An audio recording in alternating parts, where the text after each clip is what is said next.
Methods and materials ही किया था, ठीक है।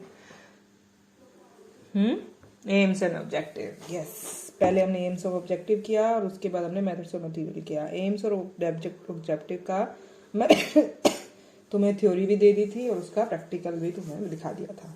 तो जो मेथड्स एंड मटेरियल था उसका ऑलमोस्ट मैंने तुमको थ्योरी कह सकते हो, पर वो प्रैक्टिकल पार्ट ज़्यादा था। मतलब थ्योरी मतलब पेपर में लिखना हो तो, पर पेपर के हिसाब से मतलब क्या है कि जब ये आएगा ना तो ये सारा ही आएगा। जैसे सिनॉप्सिस राइटिंग, तो इसके जो 10 पॉइंट लिखोगे तो तुम एक एक पॉइंट को इतना डिटेल में अगर वहाँ नहीं मतलब टाइम नहीं होगा और क्वेश्चन पूरा कवर करना होगा। लेकिन अगर वो अकेला पूछे तो होता है पंगा। मेथड्स एंड मटेरियल्स पे अकेला 20 नंबर का क्वेश्चन हो तो वो तुमको तो होता है इसमें पंगा। वरना क्या होता है अगर 20 नंबर के एक साथ आ जाए तो फिर तुम्हें पता ही है कि भाई क्या क्या इंपॉर्टेंट बातें लिख दो। अगर अकेले पे आता है, जैसे अकेला शॉर्ट नोट आता है अब ये 10 पॉइंट है, इन 10 में से एक एक पॉइंट का अलग अलग शॉर्ट नोट बन सकता है। तो वो इसलिए पता हो उसकी थ्योरी। वरना अगर ये 20 नंबर का एक साथ आ जाता है तो मैं बड़ा शॉर्ट सा ही मतलब थोड़ा सा रिसर्च क्वेश्चन के बारे में, टाइटल के बारे में इतना नहीं होता। उसमें तुमको मैंने प्रैक्टिकल पोर्शन साथ में दे दिया है ताकि तुम्हारे को जब वो यूज़ हो तो प्रैक्टिकली तुम यूज़ करो, सिर्फ थ्योरेटिकली लिखने के लिए ना। तो मैंने तो उसका थ्योरेटिकल पार्ट और प्रैक्टिकल पार्ट दोनों साथ दे दिया हर चीज़ का। तो आज हमने जो मेथड्स एंड मटेरियल किया था उसका प्रैक्टिकल पार्ट तुमको एक एक पॉइंट मैंने बता दिया। उसके अलावा भी अगर कोई और पॉइंट्स होते हैं, अगर किसी जगह पे तुम पढ़ो, तुम कोई रिसर्च खोल के देखो और उसमें उसने और भी पॉइंट्स लिखे हुए हैं, या क्योंकि अपने तो बना रहे हैं कि जो हमको कॉलेज वालों ने परफॉर्मा दिया है उसमें ये पॉइंट्स मांगे हैं, हमने ये पॉइंट्स दे दिए। उसका करना क्या है, एथिकल कमेटी इन्हीं पॉइंट्स को देख के हमको अप्रूवल दे रही है। तो हमारे वाली जो एथिकल कमेटी है वो इतने पॉइंट्स पे अप्रूवल दे देती है। वरना अलग अलग कॉलेज में अलग अलग होगा ऐसे, मतलब इसमें कोई और पॉइंट्स भी ऐड होंगे। तो थ्योरेटिकली तुम्हें पता हो कि भाई पॉइंट्स और भी होते हैं। इसलिए बस इतना है, उसको समझने वाली बात है उसका, उससे ज़्यादा उसका कोई इम्पोर्टेंस प्रैक्टिकली नहीं है। क्योंकि अगर हमारे पास उसका कोई पॉइंट है, हमसे मांगा तो हमें पता होना चाहिए कि इस पॉइंट में लिखते क्या है, बस एक बात ही होती है उसके अंदर, उससे ज़्यादा उसमें कुछ नहीं होता। तो एक मोटे तौर पे मतलब तुमको समझाने के लिए कि भाई मेथड्स एंड मटेरियल में होता क्या है, मतलब उसमें क्या डिमांड करते हैं वो तुमसे, तो थ्योरेटिकली समझने के लिए एक पॉइंट दे देती हूँ। अब ये जो मैं बता रही हूँ वो सिर्फ एक थ्योरी है। अगर तुमको इसमें से क्या समझ आया क्या नहीं आया तो वो चलेगा उसके अंदर, मतलब समझ तो आया। प्रैक्टिकल सारी पॉइंट बताई दिया तो थ्योरी तो समझने कोई ज़्यादा मेरे को लगता नहीं मुश्किल है। जैसे कि दिखने लगा, स्क्रीन शेयर हुआ,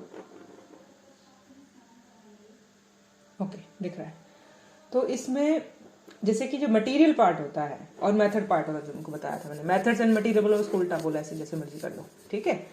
तो जो मटेरियल यूज हो रहा है हु, हाउ मेनी, हाउ, लगभग ये क्वेश्चन पूछे जाते हैं कि भाई कौन, कितना, कैसे, मतलब जो भी इसमें डलेगा इसके अंदर, तो ये उसमें पूछा जाता है।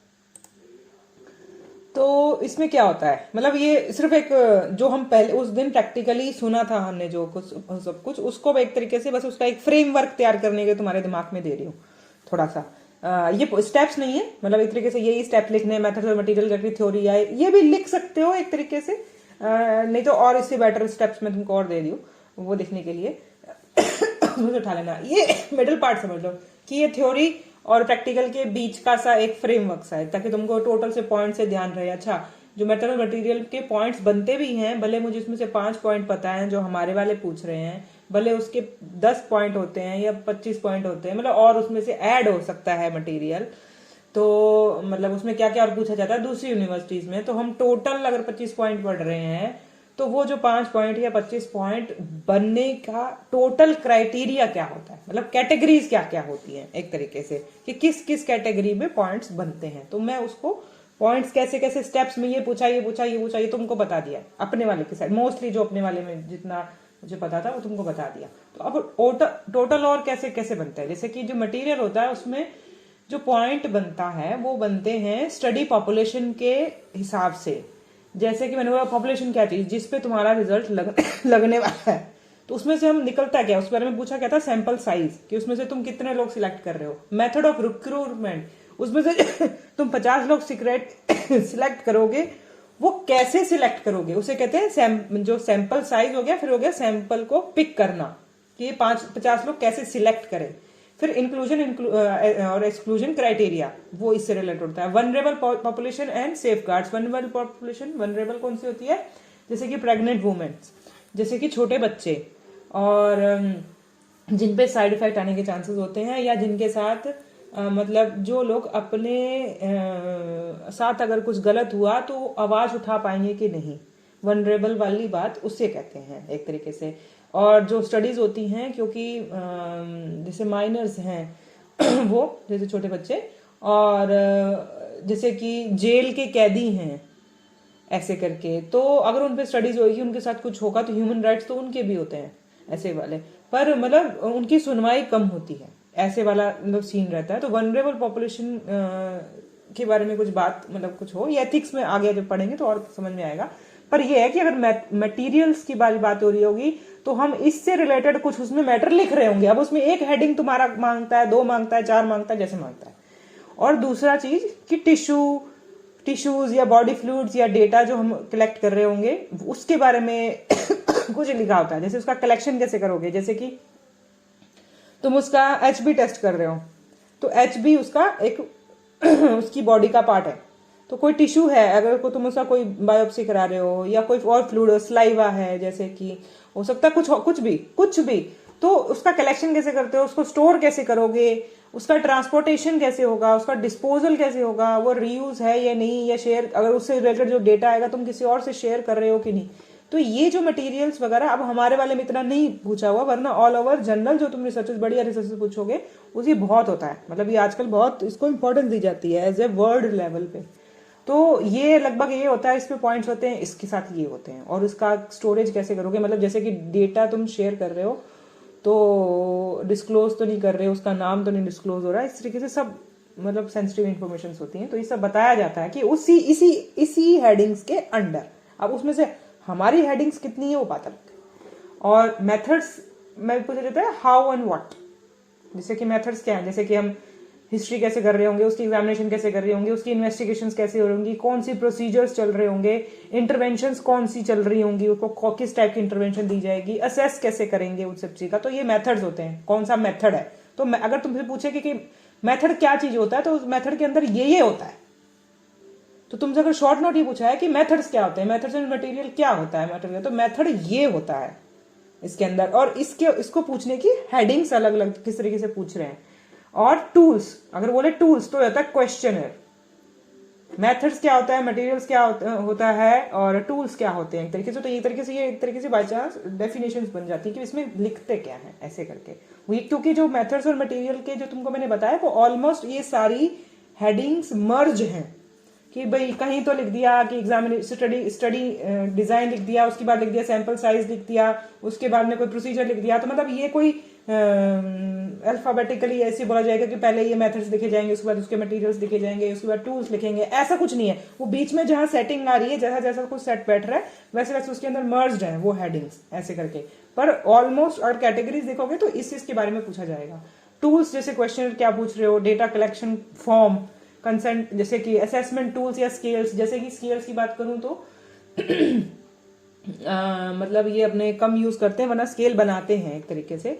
ऑलरेडी जो स्टैंडर्ड स्केल्स होते हैं, जैसे कि साइकोलॉजी में होते हैं, कि अगर तुम्हें कोई डिप्रेशन का या मतलब ऐसे स्केल्स बने हुए हैं कि भाई वो जो सब्जेक्टिव फॉर्म्स के ही नहीं, वैसे भी उसके पेन का एक तरीके से स्केल बना हुआ है। जब तुम देखोगे खोल के कि क्या बात कर रही हूँ, तो वो तुम्हें पता चलेगा कि भाई उसके अंदर जब हम सवाल पूछते हैं, तो जैसे पूछते हैं ना कि 1+ या 2+ या 3+ या 4+ ऐसे करके, और इसका क्या मतलब है 1+, 2+ का।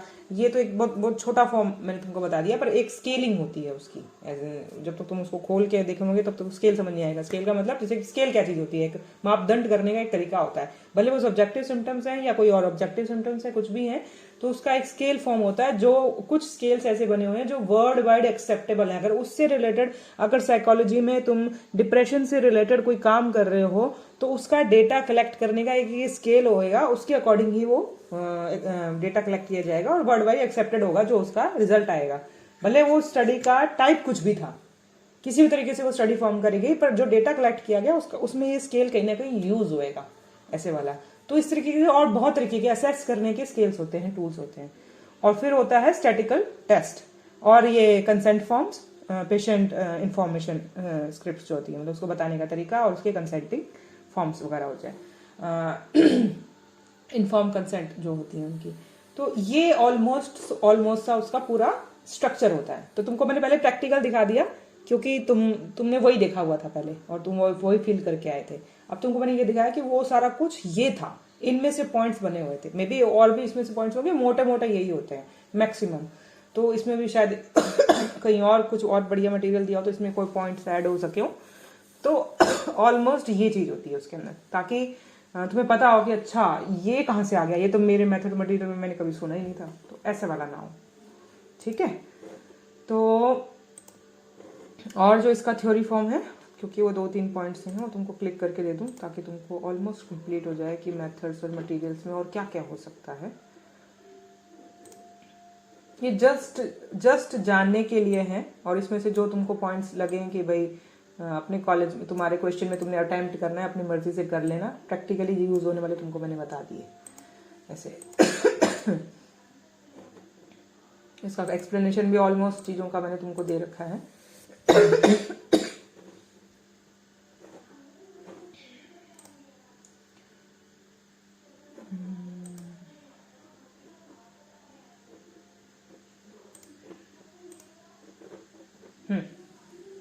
दिख रहा है?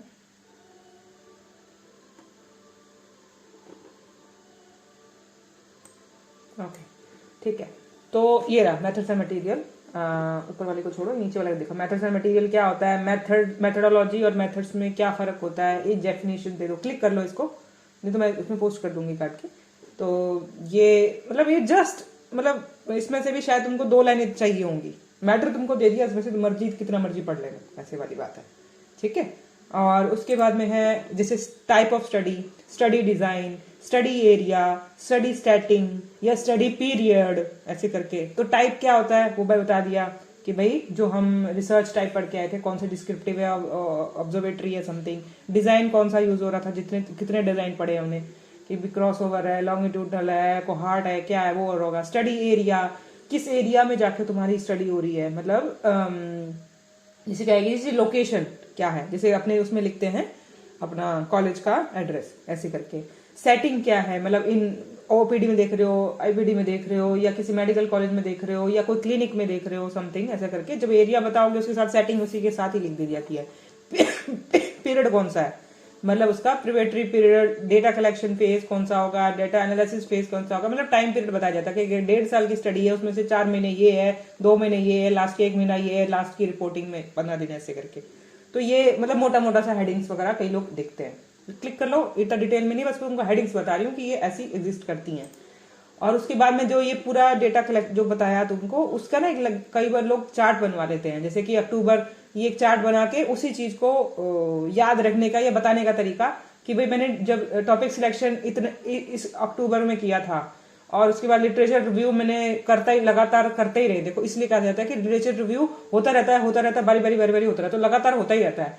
फिर टॉपिक का फाइनलाइजेशन मैंने तब किया, फिर ये सबमिशन और ये किए गए, इसके आगे इसके वर्ड्स को डिटेल में होता है, बट डेटा कलेक्शन मैंने तब जाके किया, फिर डेटा का एनालिसिस किया, फिर प्रेजेंटेशन करी, फिर रिपोर्ट मतलब राइट करी, रिपोर्ट राइटिंग जो हम कहते हैं कि बताना, फिर रिपोर्ट का सबमिशन किया गया, ऐसे करके। तो ये तुमको एक ऑलमोस्ट जैसे कि एक्टिविटीज का चार्ट बनाया जाता है। प्रैक्टिकली हम नहीं बनाते हैं, लेकिन कई यूनिवर्सिटीज में मांगते हैं, और ये ऐसा कुछ बनता है, और इससे थोड़ा आइडिया हो जाता है कि अच्छा कौन सा स्टेप्स कैसे कैसे चल रहा होता है, ऐसे करके। तो इसे रेफरेंस पीरियड भी बोलते हैं एक तरीके से आगे जाके, जिसमें है पर इतना स्टडी पीरियड या रेफरेंस पीरियड सा बोला जाता है। फिर आती है स्टडी पॉपुलेशन, जो तुमको मैंने बता दिया, जैसे कि ये एग्जांपल भी अच्छा है एक्चुअली। स्टडी पॉपुलेशन हम डिटेल में सैंपल साइज, ये सैंपल टेक्निक्स, ये सब उसमें पढ़ेंगे आगे बायोस्टैट्स में, इसलिए तुमको मैंने बहुत डिटेल में नहीं बताया, लेकिन क्वेश्चन अटेम्प्ट करने के लिए तुम्हारे दिमाग में पॉइंट्स चाहिए, तो ये तुम्हारे दिमाग को पॉइंट्स दे देंगे। स्टडी पॉपुलेशन जिन पे लगने वाली है, जो जिन लोगों पे हमारा रिजल्ट लगने वाला है, अप्लाई होने वाला है, और जिन सैंपल साइज जो हम जिन पे स्टडी करने वाले हैं, टेक्निक कौन सी यूज करी गई है, वो तुम्हारे पे डिपेंड करता है। जैसे कि इसमें एग्जांपल दिया है कि the method of selecting samples from the study population is known as sampling technique. जैसे कि ये हमारी स्टडी अप्लाई होने वाली है 5,000 लोगों पे या 10,000 लोगों पे, उसमें से हम स्टडी करेंगे कोई 50 लोगों पे, 100 लोगों पे, लेकिन उसको सिलेक्ट करने का तरीका, उस 50 लोगों को या 100 लोगों को सिलेक्ट करने का तरीका क्या है, ये होती है उसकी टेक्निक। और कैसी कितने टाइप की टेक्निक्स होती है ये आगे डिटेल में अपने पढ़ेंगे, ठीक है। और फिर सिलेक्शन क्राइटेरिया, एक्सक्लूजन या इंक्लूजन वाला वो क्राइटेरिया होता है। अब एक्सक्लूजन में क्या होता है, इंक्लूजन में तुमको बता दिया मैंने, ठीक है। और फिर टूल्स या टेक्निक्स, स्टडी टूल्स क्या हैं, टूल्स में और टेक्निक्स, स्टडी टेक्निक्स में क्या फर्क होता है, ये वर्ड क्या हो सकता है, तो ये इसकी बात है। जैसे कि टूल्स में क्या है, the different instrument that are required to conduct the study are known as study tools और स्टडी इंस्ट्रूमेंट, ठीक है। जैसे कि वेइंग मशीन है, उसका कोई वो है रिकॉर्ड रजिस्टर है, या अपना बीपी इंस्ट्रूमेंट है, या कुछ भी, तो जो टूल हो गया एक तरीके से, थर्मामीटर भी हो सकता है उसके अंदर ऐसे करके, ठीक है। और टेक्निक क्या है उसको करने की, जो ये इस वेइंग मशीन का वेट तोलने की, या जो बीपी इंस्ट्रूमेंट तो है, लेकिन इंस्ट्रूमेंट से बीपी चेक करने का एक टेक्निक होता है, ऐसे बैठना है, ऐसे उठना है, इतनी देर के लिए करना है, इतनी देर के लिए वेट करना है, तो ये तरीका हुआ। जो उस टूल को यूज करने के जो तरीके चल रहे होंगे वो आएंगे उसकी स्टडी टेक्निक्स में। जैसे कि इंटरव्यू लेना में भी कुछ भी हो सकता है, किस टाइप का टूल यूज हो रहा है, उसके लिए क्या चाहिए, समथिंग, ठीक है। तो ब्लड टेस्ट भी कर रहे हो तो उसके अंदर लेबोरेटरी एग्जामिनेशन समथिंग, तो ये एक आइडिया देता है उसको देने का कि भाई टेक्निक्स में क्या क्या हो सकता है। सिर्फ ऑब्जर्वेशन करना हो ये भी हो सकता है उसके अंदर, ठीक है। समथिंग वो, क्योंकि ऑल ये जो हेडिंग्स लिखी है इसने स्टडी टूल्स या स्टडी टेक्निक्स में, ये ऑल बहुत सारी स्टडी डिजाइन के अंदर कहीं क्या क्या यूज हो सकता है, वो सारा स्कोप है ये जो लिखा हुआ है इसके अंदर। और उसके बाद में है ये चेंज नहीं हुआ क्या, हाँ हो गया, स्टडी वेरिएबल्स, इंडिपेंडेंट वेरिएबल और डिपेंडेंट वेरिएबल, ये आगे और डिटेल में पढ़ लेंगे। कुछ होता है इसके अंदर इंडिपेंडेंट या डिपेंडेंट वेरिएबल, जिसे मेडिसिन हम दे रहे हैं, और मेडिसिन को एग्जाम्पल तुमको समझ नहीं आएगा अभी, बस एक वर्ड बस होता है कि कुछ वेरिएबल्स की बात होती है, जो चीज चेंज होती है वो होती है डिपेंडेंट, जो चेंज नहीं होती है वो होती है इंडिपेंडेंट। जैसे कि हम मेडिसिन देने के बाद पेशेंट की बीमारी ठीक करते हैं, जैसे जैसे मेडिसिन दी जाएंगी ऊपर नीचे वैसे वैसे उसका बीमारी का ठीक होने का स्तर ऊपर नीचे हो सकता है, पेन का, एंगर का, कुछ भी है, उसके सिस्ट के साइज का, समथिंग, तो वो चेंज हो रहा है। रिजल्ट चेंज हो रहा है, जिसकी वजह से चेंज हो रहा है, तो जो चेंज हो रहा है वो है डिपेंडेंट, और जो चेंज कर रहा है वो होता है इंडिपेंडेंट, ऐसे वाला। तो और प्रैक्टिकल एग्जांपल्स देख के समझ में आएगा उसके अंदर।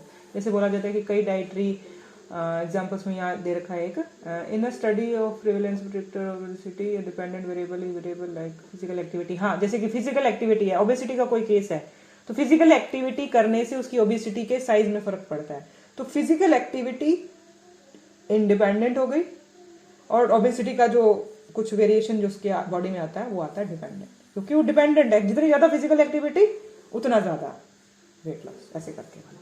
तो ये वर्ड्स जैसे जैसे ये तब तुम्हारे लिए और सेंसेबल होगा जब तुम्हारी स्टडी में ये यूज हो रहा होगा, तब तुमको समझ में आएगा अच्छा इसमें इंडिपेंडेंट या डिपेंडेंट वेरिएबल कौन सा है। वरना थ्योरेटिकल फॉर्म में इसको यही बोला जाता है एक तरीके से, क्या डिपेंडेंट वेरिएबल था, क्या डिपेंडेंट, क्योंकि ये कई बार एनालिसिस में यूज होता है। अब हो सकता है कि ये मांगे, हो सकता है ना मांगे, हो सकता है, पर अच्छी स्टडीज में ये मांगा जाता है। क्या था ऑपरेशनल डेफिनेशंस, हाँ ये वाली कि भाई तुमने अगर कुछ अपनी, जैसे कि एब्रेविएशन में बताया था कि तुम अपनी पूरी स्टडी के अंदर कुछ अगर शॉर्ट फॉर्म्स में लिखते हो या कुछ भी वर्ड यूज करते हो, IE, ETC या कुछ भी ऐसा वर्ड इंग्लिश से रिलेटेड अगर वो वर्ड्स हैं, और या अपने होम्योपैथिक शॉर्ट एब्रेविएशंस हैं, जैसे कि बोल दिया SOS, ठीक है, मेडिकल शॉर्ट्स, तो वो सब जो ये सब कुछ है, भले इंग्लिश की कुछ शॉर्ट फॉर्म्स है या हमारी लाइन की मेडिकल की कुछ शॉर्ट फॉर्म्स हैं, वो लगभग यूज होती हैं एब्रेविएशंस में, जो ऑलमोस्ट बुक खत्म होने के बाद में एक बना दिया जाता है, जो मोस्टली बुक्स में भी होता है कि ये क्या शॉर्ट, मतलब उसका क्या फुल फॉर्म क्या है।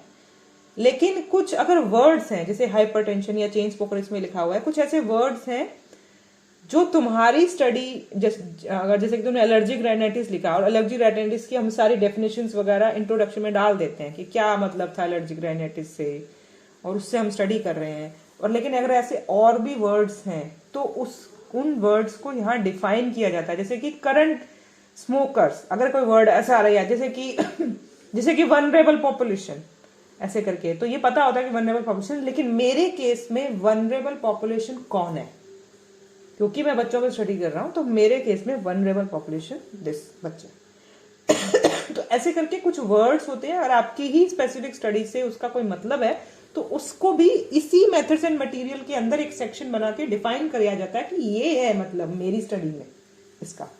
ठीक है। Plan two of data collection, कैसे तुम डाटा कलेक्ट करोगे, या स्टडी प्लान जो हम बोलेंगे, वो सिर्फ एक थ्योरेटिकल हेडिंग्स की तुम्हें बता रही हूं मैं इसको। फिर लास्ट में स्टैटिकल एनालिसिस। ये जब वो लगता है सॉफ्टवेयर से करो, ये सारा बायोस्टैट का काम है। अब ये एक सेक्शन के लिए, इससे पहले वाला सेक्शन कि कैसे डेटा कलेक्शन किया, ये वाला कि भाई प्लान ऑफ डेटा कलेक्शन, पहले तुम पॉपुलेशन, उसके बाद सैंपल साइज, और फिर सैंपल कैसे कैलकुलेट करते हैं, कैलकुलेट के बाद उससे डेटा कैसे कलेक्ट करते हैं, या स्टडी उसका कैसे चल रहा है, या उसके बाद लास्ट में एनालिसिस। तो ये जो 5-7 पॉइंट्स हैं जो ये लास्ट वाले अभी ये सारा हमें बायोस्टैट बताएगी।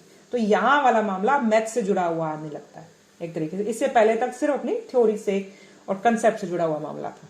तो ये यहाँ तक रखो कि भाई ये हमें हेल्प करेगी मेथड्स एंड मटेरियल की थ्योरी बनाने में, बस। तो ये है तुम्हारा theoretical part methods and material का। अब ये आगे का पॉइंट छोड़ दो, ये एथिकल प्रूवल, ये बजट, और ये प्रपोज सबमरी और रेफरेंस, ये पॉइंट्स में ले लो। ये जो हम आगे के पॉइंट्स पढ़ने वाले हैं अभी कि मेथड्स एंड मटेरियल के बाद क्या होता है। तो अभी तक जो मेथड्स एंड मटेरियल का तुमको प्रैक्टिकल पार्ट बता दिया, थ्योरेटिकल पार्ट बता दिया, और अगर कुछ एक्स्ट्रा पॉइंट्स बनते होंगे तो किस कैटेगरी से बनते होंगे और कैसे से होते होंगे, ताकि तुम किसी और जब नई रिसर्च पढ़ रहे हो तो लिटरेचर रिव्यू करोगे तो उसमें तुम नए वर्ड्स देखोगे मेथड्स एंड मटेरियल में, तुम लगेगा ये कौन सा था, हमने तो किया नहीं। तो इस तरीके से वो तुम्हें हेल्प करेगा। ठीक है। तो अब है आगे का पॉइंट जो हम पढ़ने वाले हैं।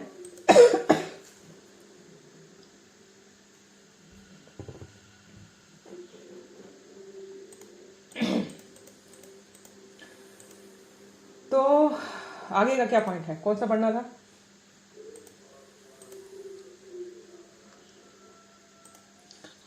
और हाँ, जो मैंने ये पॉइंट्स जैसे बताए थे कि भाई अभी जो मैंने चार्ट दिखाया तुमको, पॉइंट्स में बताया कि मटेरियल के अंदर क्या क्या लिखा होता है, मेथड्स में क्या लिखा होता है, समथिंग, इसका थोड़ा बहुत एक्सप्लेनेशन सर की किताब में मिल जाएगा। थोड़ा बहुत, ऐसा नहीं है, लाइन वाइज तो नहीं है कि भाई इंटरवेंशन क्या होती है, तुमको ऑलमोस्ट पता है, असेसमेंट क्या होता है, प्रोसीजर क्या होता है, सर की किताब के अंदर ये दे रखा है।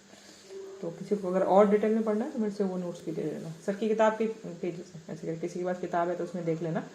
उसमें स्टडी मटेरियल और मेथड के टाइप से जो दे रखा है, ये तुमको मैं शेयर कर देती हूँ, किसी ने क्लिक करना तो वो देख लो, क्योंकि ये और उसका कि इसमें जो एग्जाम्पल बाय चांस तुमको ज़्यादा समझ में आ जाए, क्योंकि ये होम्योपैथिक एग्जाम्पल दिए होंगे।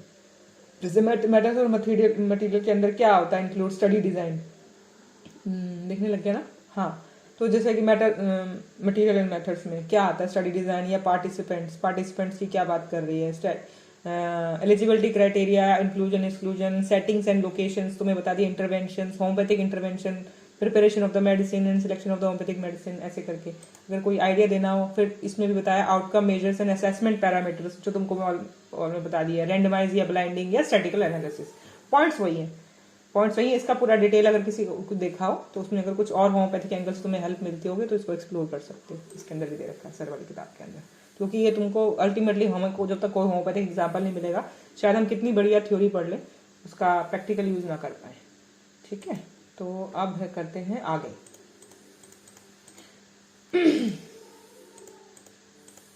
आगे हम करने वाले हैं, आगे का सेक्शन क्या है, आगे की हेडिंग क्या है बताओ। मेथड्स एंड मटेरियल के बाद क्या लिखा जा रहा है?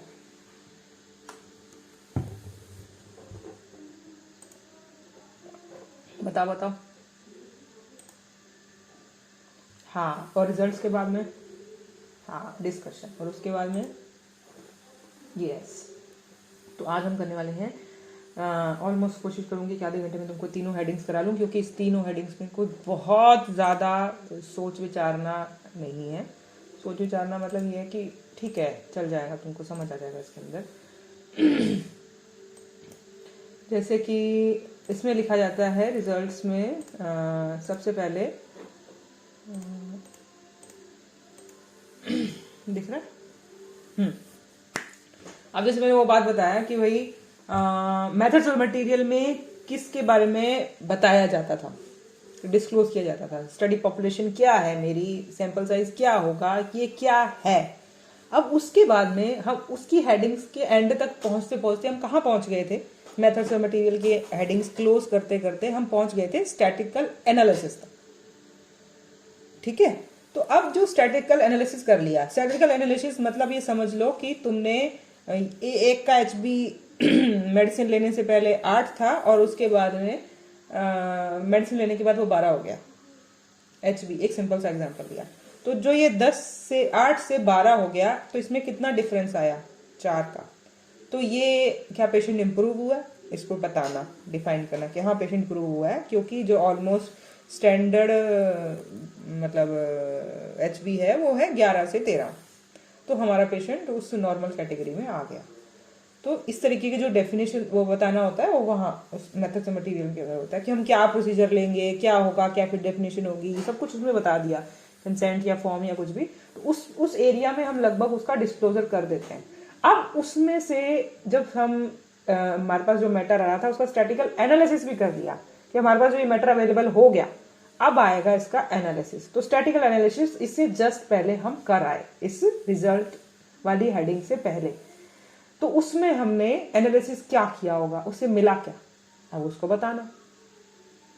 तो उस एनालिसिस से हमें मिला क्या है, तो वो लगभग जो रिजल्ट है इसका मतलब ये है क्या मिला उसका। तो उसके अंदर किस किस पार्ट्स में होगा, जैसे कि स्टडी पॉपुलेशन के बारे में, और मोस्टली क्या है, स्टडी जो रिजल्ट है ना इसमें वो वहां जो हुआ वही यहाँ दिख रहा है, और दिख रहा है लगभग क्या क्या हेडिंग्स के अंदर दिख रहा है। जैसे कि मतलब उस रिजल्ट को किस तरीके से तुम दिखा सकते हो, सिर्फ यही तो नहीं कि HB 8 से 12 हुआ, किस एज ग्रुप वाले बच्चों का हुआ, मेल, तुम्हारे पास 50 केस थे या 100 केस थे, उसमें से मेल फीमेल कितने थे। वो जैसे कि तुम देखोगे, तुम अगर कोई पुरानी थीसिस देखी होगी तो तुमने देखा होगा कि वो चार्ट फॉर्म में बना रहे हैं, कुछ बार डायग्राम्स बना रहे हैं समथिंग ऐसे करके, और वो रिजल्ट सेक्शन में बन रहा है वही डेटा, वही तुमने 50 डॉक्टर लिए, तो केसेस लिए या 100 केसेस लिए, लेकिन उसमें से क्या क्या डेटा यहाँ लिखा जा रहा है। सिर्फ यही नहीं लिखा जा रहा कि भाई HB 8 से 10 हो गया, 8 से 12 हो गया, और भी बहुत कुछ लिखा जा रहा है। तो जैसे अगर तुम्हें याद हो तो मेरी स्टार्टिंग क्लासेस में, फर्स्ट सेकंड थर्ड क्लास के अंदर मैंने तुमसे सवाल पूछती थी, तो तुम्हारा मैंने बायोडेटा से निकलवाया था कि भाई अपना नाम बताओ, जगह बताओ, एज बताओ, मैरिड नहीं हो, कौन सी उसमें कॉलेज में पढ़े हो, तो ये तुम्हारा मैंने डेटा लिखवाया था। तो उसके बाद में तुमको एक चार्ट दिखाया होगा एक्सेल का पूरा कि भाई इसका मतलब मैंने तुमसे कितने तरीके की इंफॉर्मेशन ले ली एक तरीके से। तो तुमसे रिलेटेड नेम, एज, ठीक है, जेंडर और location, your MD studies, married और अनमैरिड, 5 या 6 तरीके की मैं तुमसे इंफॉर्मेशन ले चुकी हूँ।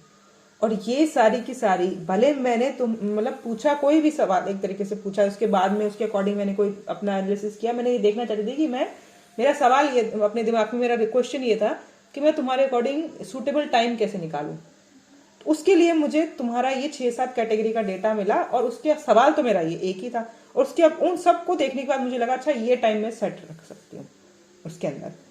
तो यही अपने अपने साथ होता है, जो अपने क्वेश्चन लेके चलेंगे उसमें हम सवाल तो एक लेके चले होंगे, लेकिन डेटा हम कितने तरीके का कलेक्ट करके उस सबके अकॉर्डिंग कुछ ना कुछ इन्फॉर्मेशन इंटरप्रिटेट कर सकते हैं उससे। तो वो सब कुछ रिजल्ट में आ रहा होता है एक तरीके से, और उसमें क्या क्या लिख सकते हैं ये सब कुछ आता है। जैसे स्टडी पॉपुलेशन के बारे में लिखा जाता है, पेशेंट्स के डेमोग्राफिक या बेसलाइन कैरेक्टरिस्टिक्स के बारे में लिखा जाता है, एफिकेसी एनालिसिस और भी किया जाता है। वो लिखेंगे,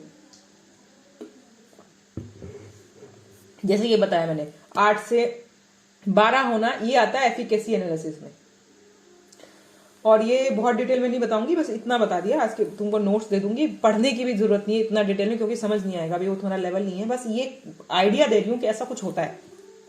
थ्योरेटिक मैं तुमको दे दूंगी, पढ़ोगे और कंफ्यूजिंग होगा। अभी ये थोड़ा पीएचडी लेवल का हो जाता है दिमाग इसके अंदर। और इतना तो बता देते कि हाँ भाई ये जो एनालिसिस होता है कुछ ऐसा एनालिसिस होता है, टेस्ट लगाया जाता है समथिंग, और उसका आंसर दे दिया जाता है, बस अभी इतना समझना। लेकिन ये बाकी जो पॉइंट्स है इसमें ये होते हैं, और इसके अंडर, इस हेडिंग के अंदर यहाँ जाके ये बात लिखी पाई जाएगी, ये तुम्हें पता होना चाहिए। ठीक है, तो स्टडी पॉपुलेशन के बारे में क्या होगा? स्टडी पॉपुलेशन में मतलब number of subjects agreed to participate in your study, the number of subjects completed the study, the number of subject excluded from the final analysis with explanation of their exclusion. मान लिया कि कितने लोगों ने, मान लिया 100 लोग माने, 100 के 100 ने कंप्लीट करी स्टडी, 1.5 साल तुम्हारे साथ जुड़े ही रहे, तो भी इसका मतलब यहाँ पे आएंगे ड्रॉप आउट्स। ड्रॉप आउट्स मतलब तुम्हारे को अगर 180 लोग तक लास्ट तक बचे, सॉरी 100 थे 80 ही बचे, तो 20 ड्रॉप आउट्स हो गए, तो 20 ड्रॉप आउट्स हो गए। और उसके बाद the number of subjects excluded from the final analysis, लेकिन 80 में से तुम्हें पता चला कि इन लोगों ने कंप्लीट तो करी है, लेकिन 80 में से कोई 60 लोग थे जिन्होंने तुम्हारे द्वारा दिए गए इंस्ट्रक्शंस पूरे फॉलो करे। जैसे तुमने बोला था बीच में एलोपैथी नहीं लेनी, और उन्होंने ले ली 20 लोगों ने, तो वो लोग यहाँ लिखा जाता है, ये बताया जाता है कि भाई उन लोगों को मैंने एक्सक्लूड कर दिया क्योंकि शायद जो मैंने नियम बताया था उसके अकॉर्डिंग वो नहीं चले, और जो रिजल्ट मेरा इफेक्ट होता है ये थोड़ा ना बदल देगा कि होम्योपैथी ने उनको ठीक किया, बीच बीच में वो एलोपैथी लेते रहे थे। अगर उससे मेरी रिजल्ट पे इफेक्ट आ रहा होता है, एग्जाम्पल है, बेसिक एग्जाम्पल, कुछ भी हो सकता है। ठीक है, तो जैसे कि आपने बोला कि वैक्सीन नहीं लगवानी, इसके अंदर कोई और इंटरवेंशन नहीं करनी, समथिंग कुछ भी, तो वो अगर तुमने किसी चीजों को एक्सक्लूड करवाया तो वो और कम रह गए, ऐसे करके। ठीक है, फिर आगे the group of age affected more or less, जो लोग ठीक हुए या ठीक नहीं हुए, दोनों ही कैटेगरीज हैं, उनमें एज ग्रुप के अकॉर्डिंग उनको उनका डेटा दिखाया जाता है कि भाई मेरी एज के अंदर, जैसे कि मान लिया 21 साल से मतलब वो लेके चले थे, पीसीओडी लेके चले थे, 11 साल या 12 साल से एज ग्रुप से लेकर मैंने 45 एज तक रखा, तो उसके अंदर जो मैंने जब ट्रीटमेंट दिया तो कौन सी एज ग्रुप के कितने लोग थे मेरे पास अवेलेबल, मान लिया कि 11 से 20 के या 21 से 30 के और फिर 31 से 40 के, ऐसे करके 3 या 4 कैटेगरीज मैंने बना के उसके अकॉर्डिंग डेटा रखा कि भाई इस फर्स्ट ग्रुप के अंदर 20 लोग थे, 30 लोग थे, 40 लोग थे, ऐसे करके लिख दिया। अब उसके अकॉर्डिंग ये बताना कि भाई ये वाली कैटेगरी के सबसे अच्छे ठीक हुए समथिंग, तो इस तरीके का तुम ग्राफ बनाओ, उसको बताओ, ऐसे करके ग्राफ बनाओ, तो क्या है और कौन सा जेंडर और कौन सी particular habit affected more or less, कुछ भी, मतलब वही तुम्हारे उस पर स्टडी पे डिपेंड करता है कि क्या क्वेश्चन लेके चले थे, पर्टिकुलर ऑक्यूपेशन ऐसे वाली, और कौन सा मियाजम भी, बिल्कुल ये दोनों जगह आता है, मियाजम यहाँ भी पूछ लेते हैं, आगे भी पूछ लेते हैं। तो ये हुआ उस पॉपुलेशन से रिलेटेड। जैसे तुम्हारे वाले केस में जो मैं तुमसे क्वेश्चन पूछा था, तो ये सब मैं से उस डेटा को 6-7 पॉइंट्स को किसी यहाँ रिप्रेजेंट कर सकती हूँ एक तरीके से। तो सिर्फ एक तुम, इसीलिए हम इतना बड़ा परफॉर्मा बढ़ा रहे हैं, हम पेशेंट की केस टेकिंग में कितना कुछ पूछ रहे हैं, क्यों पूछ रहे हैं, उसका करना क्या है। अगर सिर्फ हमने यही देखना है कि उसका HB पहले क्या था और बाद में क्या था, तो हम उसका बाकी डेटा पूछ ही क्यों रहे हैं, क्या फायदा उस डेटा का, ये फायदा उस डेटा का, यहाँ पे उस चीज का एनालिसिस होता है, उससे अलग तरीके का रिजल्ट इंटरप्रेट हो सकता है। तुम्हारा वो क्वेश्चन नहीं भी था, तुमने उस एंगल से उसको देखा भी नहीं था, लेकिन तुम्हें कई बार स्टडी कंप्लीट करने के बाद एडिशनल इंफॉर्मेशन समझ में आने लगती है कि यार ये तो रिजल्ट आया, 8 से 12 होना तो बात अलग है, लेकिन देखा कि जो यंगर गर्ल्स थी उसमें रिजल्ट्स बहुत अच्छे आते थे, बाहर वाली जो 40-45 वाली थी उनमें HB नहीं बढ़ रहा था, मे भी PCOD नहीं ठीक हो रहा था, कुछ भी जो सवाल था। तो ये सब कुछ अगर तुम्हारे पास ये डेटा अवेलेबल नहीं होगा, तुम नेम, एज, जेंडर और उसका ऑक्यूपेशन और सब कुछ नहीं पूछोगे, तो तुम उस डेटा को, उस रिजल्ट को इससे इंटरप्रेटेड नहीं कर पाओगे, और उसका मतलब है, इसीलिए हमारी केस टेकिंग इतनी बढ़िया है कि भाई ऑलरेडी हम इतना कुछ पूछ रहे हैं कि हमें ये गाइडलाइंस देने की जरूरत ही नहीं है, हम ऑलरेडी डेटा ले रहे होते हैं। तो हमारा जो केस टेकिंग, हमारा जो ऑर्गन है वो ऑलरेडी एक रिसर्च के अकॉर्डिंग डिजाइंड है, और हम उसको उस सेंस से देख पाते हैं। तो फिर क्या, पेशेंट डेमोग्राफिक और बेसलाइन कैरेक्टर, जैसे कि उसका gender distribution data, age distribution, distribution से क्या क्या मैं तुम्हें क्या बताऊं, हैबिट डिस्ट्रीब्यूशन या ऑक्यूपेशन डिस्ट्रीब्यूशन या एडिक्शन डिस्ट्रीब्यूशन, मतलब वो किस एरिया में है, समथिंग कैसे फैला हुआ था, मतलब मे बी इस एरिया के लोग ज्यादा आए, इस एरिया के कम आए, ये एज ग्रुप वाले इस एरिया से आए, समथिंग उस तरीके का कुछ सेंस बनता होगा, है उसकी कुछ कैरेक्टरिस्टिक और उसके रहन सहन वाले इलाके से रिलेटेड है, अगर इससे कुछ हेडिंग्स बन सकती हैं उसके अंदर। Symptoms distribution, disease distribution, something उसका मियाजम या उसकी रेमेडी, जैसे कि आ जाता है कि भाई हम जब चार्ट बना रहे हैं तो लास्ट में हम कहते हैं कि भाई तेरे को कौन सी मेडिसिन से बढ़िया रिजल्ट मिला, तो तूने 50 या 70 केस या जो भी तेरे अपने बचे थे, लास्ट में मान लिया कि 60 केस बचे थे, तो 60 केसेस के अंदर और मैंने कोई 10 मेडिसिन या तो 2 ही मेडिसिन दी होंगी, 2 ग्रुप है वो तो बात अलग ही है, तो लेकिन अगर मैंने इंडिविजुअलिटी पे हिसाब से किया हो और 60 केसेस के अंदर मेडिसिन दी, मे बी कोई मेडिसिन ज्यादा बार आई हो, तो उसके अकॉर्डिंग की मान लिया सेफिसगेरिया 14 केसेस में देखी गई थी, सल्फर 3 केसेस में देखी गई थी, एकोनेट 2 केसेस में देखी गई थी, कार्सिनोसन के 5 केस मिले, तो ऐसे करके एक ग्राफ बन गया उस तरीके से।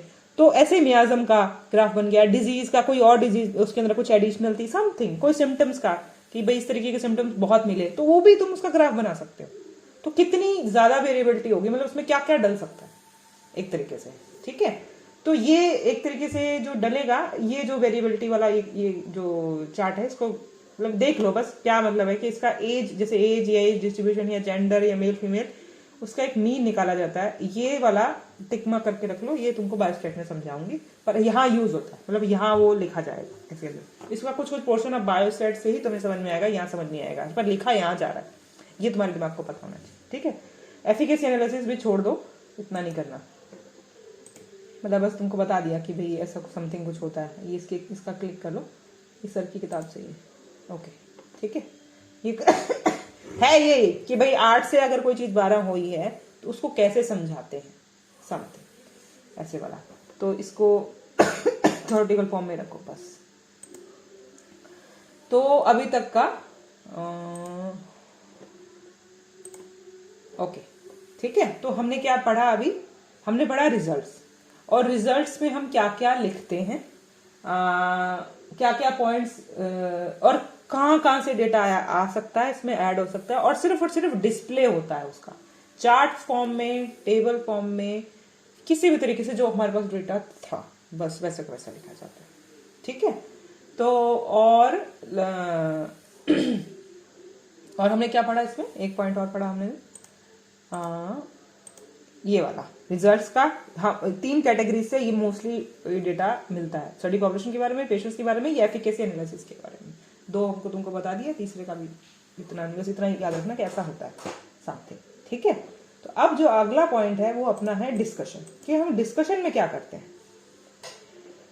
तो डिस्कशन में क्या होता है कि ऑलमोस्ट जो हमने ये डेटा रिप्रेजेंट किया है, ये सिर्फ एक समझाने के लिए, अगले को जल्दी समझ में आ जाए कि मतलब अगर कोई इंसान कोई स्टडी का टाइटल पढ़ के और सिर्फ यही देखना चाहे कि अरे यार ये जैसे कि पीसीओडी था, और मेरे दिमाग में यह है यार ये जो मेडिसिन दी गई थी इंडिविजुअलिटी पे, कौन सी एज ग्रुप की जल्दी ठीक हो रही थी लड़कियां, तो वो जाके सिर्फ टाइटल पढ़ के सिर्फ ये रिजल्ट वाला सेक्शन खोले और उसमें देख ले ग्राफ बना हुआ एज के अकॉर्डिंग कैसा रिस्पॉन्स आया।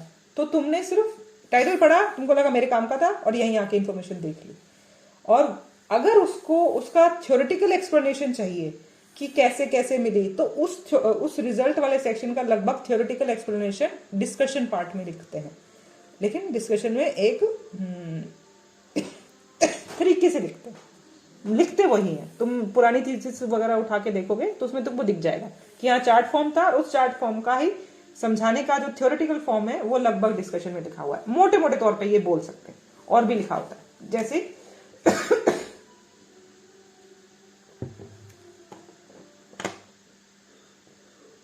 इसके क्या कंपोनेंट्स होते हैं, one must answer in a way whether the result make sense in terms of the expectation as expressed in the hypothesis, कि हम जो हाइपोथेसिस लेके चले थे उसका क्या बना, कुछ उसके सेंस में समथिंग कि भाई हम ये लेके चले थे कि शायद ये ओल्डर एज ग्रुप में काम करेगी, नहीं करेगी। और हमारे साथ क्या हुआ, क्या उस हाइपोथेसिस को देख के या एम ऑब्जेक्टिव्स को देख के समथिंग, और रिजल्ट वाले सेक्शन में हमारे पास जो डेटा मिला उन दोनों को मिला के समथिंग कोई सेंस बनता है जिसको हम यहाँ लिख पाए।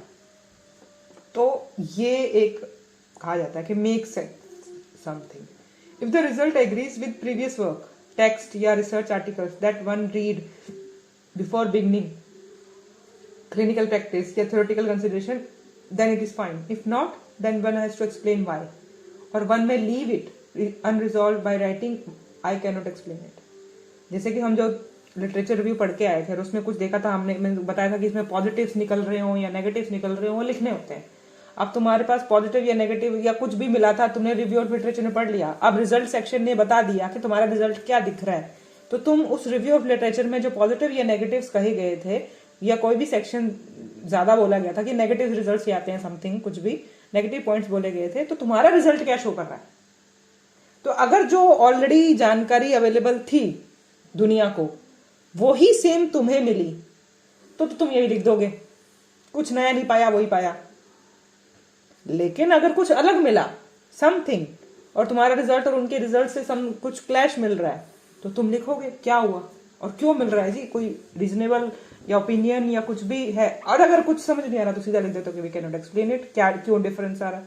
अगर तुम्हें रीजन को समझ में आता है कि भाई उसने बोला था यस और मेरा आंसर आ रहा है नो, तो नो आ रहा है लेकिन मुझे उस नो आ तो रहा है, ये तो बता रहा हूं, लेकिन नो का मुझे खुद रीजन नहीं पता चल रहा अभी तक। हो सकता है कि एनालिसिस करके तुम निकाल सको वो रीजन समझ में आए, हो सकता है ना भी आए, तो यहाँ लिख देना सीधा सीधा उसका।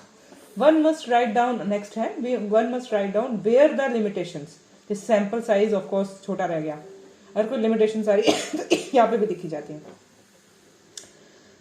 Where there any problems with carrying out the method और ओरिजिनली प्लान, हाँ जैसे कि भाई जब मैं लेके चला था तो मैंने इस तरीके से स्टडी करनी थी, जब मैं करने लगा तो उसमें थोड़ी सी दिक्कत आ गई और ये मुझे करते हुए समझ में आया, लेकिन मैं स्टडी कर दी और लेकिन इसका रिजल्ट ये है, और यहाँ पे आके मुझे लग रहा है कि अगर ये थोड़ा सा बेटर ये वाला स्टडी प्लान और होता तो शायद और बेटर चीजें हो सकती थी। तो जो भी तुम्हें समझ में आ रहा है वो सब यही आता है, दिखा आता है। और not enough man in the study, मतलब ये आइडियाज दिए कि क्या क्या लिख सकते हो कि भाई हो सकता है सैंपल साइज छोटा रह गया और जिन लोगों को मैं जोड़ना चाहता था वो नहीं मिले, या कोई किसी चीज का बैड इफेक्ट आ रहा है उस ड्रग का, या कोई रिस्पॉन्स नहीं आया, या कोई टाइम इंटरवल कम रह गया, या अनसेटल्ड समथिंग, कुछ भी, मतलब उस चीज के बारे में जो भी तुम्हें ये आइडियाज रहेगी किस किस के बारे में लिख सकते हो तुम यहाँ पे। और one must write down the points that look forward like implication of patient care और थ्योरी और सजेशन फॉर फ्यूचर रिसर्चेस, बिल्कुल स्पेसिफिक, अगली बार जब रिसर्च हो इस डिपार्टमेंट में इस टॉपिक से रिलेटेड तो उसमें ये आ जाए, तो ये डिस्कशन पार्ट में बताया जाता है इसके अंदर। ठीक है, तो जो नेक्स्ट है वो आता है उसकी प्रेजेंटेशन में।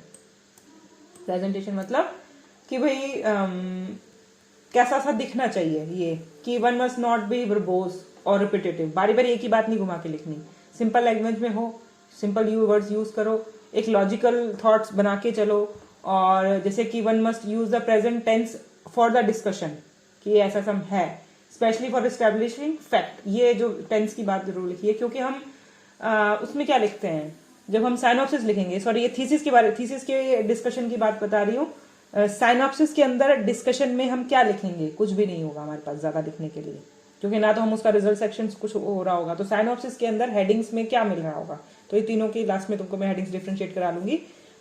तो उसके अंदर साइनॉप्सिस के अंदर जब हमारे पास कुछ होगा ही नहीं उसमें लिखने के लिए, तो हम सिर्फ इतना लिख सकते हैं क्योंकि हमारे पास कोई रिजल्ट नहीं है, हमने कुछ किया तो है ही नहीं, तो उसमें रिजल्ट सेक्शन लिखने का क्या मतलब साइनॉप्सिस के अंदर। ठीक है, तो जो हमारे पास कुछ डेटा था हमने तो बस बता रहे हैं ये करेंगे, तो उसमें कोई डिस्कशन या कंक्लूजन या ये रिजल्ट वाले सेक्शन, ये जो हेडिंग्स यूज ही नहीं होती। और कई बार लोग सिर्फ डिस्कशन अगर लिखवाते भी हैं तो भी मतलब वो सिर्फ इतना ही होता है कि तुम अपनी जो रिव्यू ऑफ लिटरेचर पढ़ के और जो तुमको लग रहा है कि तुम ये स्टडी कैसे कर पाओगे समथिंग, तो ये थोड़ा सा मैटर लिखते हैं, वरना ये result, discussion, conclusion, conflict of interest और समथिंग, ये सब कुछ साइनॉप्सिस वाले एरिया में नहीं आते, ये थीसिस वाले एरिया में आते हैं, क्योंकि भाई डेटा ही तब अवेलेबल हुआ ना, तो सब कुछ दिखेगा तो यही थी, साइनॉप्सिस में थोड़ा ना दिखेगा सब कुछ। ठीक है, तो इसमें क्या लिखा अभी थीसिस में जब तुमको मिल चुका है, और साइनॉप्सिस में हम क्या लिखते हैं कि हम ये करेंगे, तो सारी साइनॉप्सिस के अंदर जो टेंस यूज हो रहा होता है वो ऐसा हो रहा होता है future tense, will do this, will do achieve, we want to achieve, मतलब I want to achieve this और समथिंग समथिंग। तो वो सारा जो साइनॉप्सिस होता है वो फ्यूचर टेंस के बारे में बोला जाता है कि मैं ऐसा करूंगा, ऐसे ऐसे करूंगा, फिर उसके बाद ये रिजल्ट आ सकता है, या ऐसा आएगा तो फिर हम ये करेंगे समथिंग। तो तुम, और उसके बाद जब थीसिस लिखोगे तो थीसिस में क्या आएगा कि भाई हमने ये किया, हमने ये पाया। तो उसके जो टेंसेज और तुम्हारी जो लैंग्वेज होगी तो उसमें ये आ जाएगा लिखना कि भाई आज जो मिला something. One must explain how the result answers the questions under study. जो हम क्वेश्चंस लेके चले थे उससे आंसर्स मिल रहे हैं। व्हाट इज न्यू, डिफरेंट और इंपॉर्टेंट अबाउट द रिजल्ट्स। कुछ अलग कुछ समझ में आता है तुम्हें? या वन शुड लिमिट स्पेकुलेशन। हाँ, ये कहा जाता है कि जो रिजल्ट आ रहा है तुमको सामने दिख रहा है, इससे नई थ्योरीज नहीं बनानी कि जो रिजल्ट आया ना शायद ये जो गर्ल्स हैं जो छोटी एज वाली, उन्हीं पे ये मेडिसिन बढ़िया काम कर रही हैं जी, और यहीं तक ही, मतलब आपको जो नेक्स्ट रिसर्च भी होनी चाहिए वो यहीं तक ही होनी चाहिए, बड़ी वाली 40 प्लस वालों के ऊपर काम ही मत करो। तो ये बताना है कि तुम मान लिया कि रिजल्ट तुम्हारा ऐसा दिख रहा है तो तुम ये बताओ कि ऐसा मिला, सिर्फ ये फैक्ट बता के छोड़ दो। आगे के लिए ये चीजें मत बताओ, तुम्हें नहीं पता, क्योंकि तुम एडवाइस कर रहे हो कि भाई ऐसे करके स्पेकुलेट कर रहे हो, सोच रहे हो, ऐसे गलत इंटरप्रिटेशन में नहीं जाना है। वहीं तक रखना है कि फैक्ट बता दो, अच्छा मेरे साथ ये हुआ और ये है समथिंग। तो वन मस्ट अवॉइड ये सेक्शन में बता सकते हो इस लैंग्वेज में कन्वर्ट करके कि क्योंकि मेरे साथ ऐसा हुआ तो मुझे ऐसा लगता है कि शायद इनके साथ ऐसा इस कैटेगरी में हो रहा है कि बच्चियां जल्दी अच्छी ठीक हो रही हैं और एज ग्रुप पे ये काम नहीं हो रहा है मेरे, क्योंकि मेरी रिजल्ट में ऐसा मिला। तो ये लैंग्वेज लिखने का तरीका होता है कि भाई ये, और लेकिन एडवाइस नहीं, ऐसा नहीं स्पेकुलेट भी नहीं कि अच्छा ऐसा हो रहा है, असलियत में ऐसा हो रहा है। भाई तुमने तो 50 लोगों पे 100 लोगों पे स्टडी करी है, अगर तुम 1000 लोगों पे या 10,000 लोगों पे स्टडी करो तो हो सकता है रिजल्ट चेंज हो जाए। तो इस तरीके से वो स्पेकुलेट नहीं की जाती, क्योंकि कोई भी चीज इतनी यूनिवर्सल नहीं अप्लाई हो रही तुम्हारी स्टडी के अकॉर्डिंग।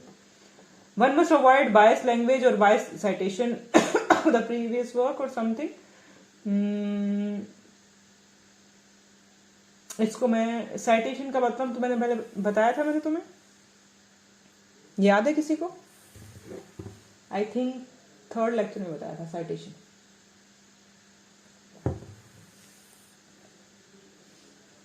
साइटेशन का मतलब होता था जैसे कि मैंने बताया था कि रेफरेंस, कि कौन सी बुक उठा रहे हो, उसमें से कौन से पेज नंबर से लेकर कौन से पेज नंबर तक तुमने कोई इंफॉर्मेशन उठाई है, इसकी इंफॉर्मेशन तुम्हें लास्ट में लिखनी है, जिसे हम कहते हैं बिब्लियोग्राफी या रेफरेंस, क्योंकि तुमने उस बुक से उठाई। लेकिन अगर तुम इसी बुक के, जैसे ये पेज है किसी बुक का, और पेज के नीचे जैसे ये लाइन जहाँ खत्म हो जाती है, तो तुमने कई बुक्स में देखा होगा कि ये पूरी बुक में कुछ बता रहे हैं और लास्ट में जाके नीचे यहाँ किसी चीज का यहाँ पे जाके कोई नाम मेंशन होता है, किसी किताब का, किसी ऑथर का या पेज नंबर का समथिंग। और जैसे कि इन्होंने वर्ड लिखा, जैसे यहाँ लिख दिया प्रीवियस वर्क, और वर्क के ऊपर यहाँ एक raise to the power something बना के 1 नंबर 2 नंबर 5 नंबर 7 नंबर ऐसे कुछ लिखा होता है। बहुत बुक्स में तुमने पढ़ा होगा, और धन में तो कितना ही लिखा हुआ, फुट नोट बना के लिखा हुआ है, ठीक है। तो उन्होंने तो फुट नोट में क्या हुआ है कि नंबर लगा के वहां पे, और नीचे उस फुट नोट का नंबर यहाँ लगा के 1 2 3 लिख दिया, पेज नंबर हर पेज के अंदर। तो उसने तो फुट नोट में नई इंफॉर्मेशन दी है जो एडिशनल है, शायद उसको और ज्यादा एक्सप्लेन कर रही है। लेकिन रिसर्च में क्या होता है, यही एक तरीका कि यहाँ पे 1 2 3 4 लिखने के बाद में वो बुक का नाम लिखा जाता है यहाँ पे, कि भाई ये जो इंफॉर्मेशन आई ये किस बुक से आई है, मैं यही लिख देता हूं। और उस चीज को मतलब कहाँ वो किताब खत्म होने के बाद लास्ट में रेफरेंस में जाके देखना, और कहाँ उस बुक के नीचे उसी पेज के नीचे लिख देना एक तरीके से, और पूरा कि भाई यहां से लेकर ये 1 नंबर पॉइंट से लेकर ये 8 नंबर पॉइंट तक यहां तक उसी बुक से उठाया, तो यहाँ नीचे लिख देना। तो इसको कहते हैं साइटेशन करना, कि भाई यहां से लेकर यहां तक नंबर लगा के लिख देना। और जरूरी नहीं कि इसका मतलब कि यहीं लिखने को साइटेशन बोलते हैं। ये जो नंबरिंग लगाना होता है इसको साइटेशन बोलते हैं। भले तुम यहां लिख दो तो ये यही निपट जाती है, और या तुम सारी 1 2 3 4 जब यहां से लेकर यहां तक एक किताब में उठाई, फिर अगली लाइन से लेकर ये पैराग्राफ यहां तक खत्म हो रहा है, यहाँ पे लिख दिया 6 नंबर, फिर उसके बाद कोई निकल रहा है 8 नंबर, ऐसे करके। तो ये 1 2 3 4 8 नंबर ये पीछे रेफरेंस में जाके तुम लिख दो। ताकि 6 वहां पे जब रेफरेंस खोलेगा तो 1 2 3 4 6 नंबर पे देख लेगा कि अच्छा यहाँ पे 6 प्रीवियस वर्क के ऊपर 6 नंबर लिखा हुआ है, तो इसका मतलब रेफरेंस में जाके 6 नंबर पे पॉइंट पे देखता हूँ कि कौन सी किताब है। तो भले तुम उसको वहां जाके देखो, भले जहाँ देख, लेकिन ये जो लिखना एग्जैक्टली इसे कहते हैं साइटेशन करना। तो जब हम भले हम रिव्यू लिटरेचर कर रहे हैं, भले हम यहाँ लिख रहे हैं, तो यहाँ पे भी लैंग्वेज जो डिस्कशन पार्ट में भी कई लोग क्या करते हैं, अपना पॉइंट बताने के लिए कि भाई उसने बताया था ऐसा और देखो मेरे साथ भी ऐसा ही हुआ समथिंग, तो लोग वहां से भी लैंग्वेज उठा के यहाँ लगा देते हैं। लेकिन ये कह रहे हैं कि अवॉइड करो कि एक लैंग्वेज तुम्हारी बायस ना लगे, दूसरी कि तुम अपनी ही फायदे वाले जो तुम्हारे पॉइंट्स प्रूव कर रही है वही साइटेशन उठा उठा के यहाँ पे भी कॉपी पेस्ट कर दो कि भाई देखो उसने बोला था नेगेटिव रिजल्ट आएगा, मेरा भी नेगेटिव ही आया। तो और तुम देखो कि भाई एक ने बोला, दो ने बोला, और यहाँ पे तुम्हारा बायसनेस नहीं दिखना चाहिए। तो साइटेशन ऐसी जगह मत इंक्लूड करना। दूसरा एक पॉइंट बहुत इंपॉर्टेंट पॉइंट है डिस्कशन का कि स्टैटिकली सिग्निफिकेंट है या क्लिनिकली इंपॉर्टेंस है, ये वर्ड तुम्हें पता होना चाहिए। इसका क्या मतलब होता है, जैसे one should not be confuse with non significance और no difference, specially with small sample sizes, या कंफ्यूज होना चाहिए स्टैटिकल सिग्निफिकेंस या क्लिनिकली इंपॉर्टेंस। जैसे ये 8 से 12 हुआ है HB, और 12 होना अच्छा होता है क्योंकि 11 से 13 की एक नॉर्मल लिमिट है। तो हमने पहले डिफाइन कर दी कि 11 से अगर 13 बीच में हमारा जो हम केस लेके चले थे, तो अगर 11 से लेकर 13 के बीच में रिजल्ट आएगा तो हम कहेंगे कि बहुत ही बढ़िया रिजल्ट आएगा। ये हमने मेथड्स और मटेरियल वाले सेक्शन में कहीं समझा देना है, जहाँ डेफिनेशन में बताओ या कहीं बताओ जिसके सेक्शन में। तो ये स्केलिंग, जैसे स्केल करना कि भाई स्केल कर दिया कि यहाँ इस कैटेगरी में आ गया ना तो बहुत अच्छा होगा और रिपोर्ट में दिख गया, इसे कहते हैं कि हमने स्टैटिकली मैथमेटिकली सिग्निफिकेंट डिफरेंस दिखा दिया। लेकिन हो सकता है पेशेंट हमारा 8 से 10 ही पहुंचा या 10.8 पहुंच गया, 10.8 पहुंच तो गया लेकिन वो 11 तक तो नहीं पहुंचा, तो क्लिनिकली तो वो इंप्रूव कर गया, पेशेंट ठीक है, बहुत कुछ इंप्रूव है उसके अंदर, तो क्लिनिकली तो इंपॉर्टेंस है लेकिन स्टैटिकली इंपॉर्टेंस नहीं है उसकी।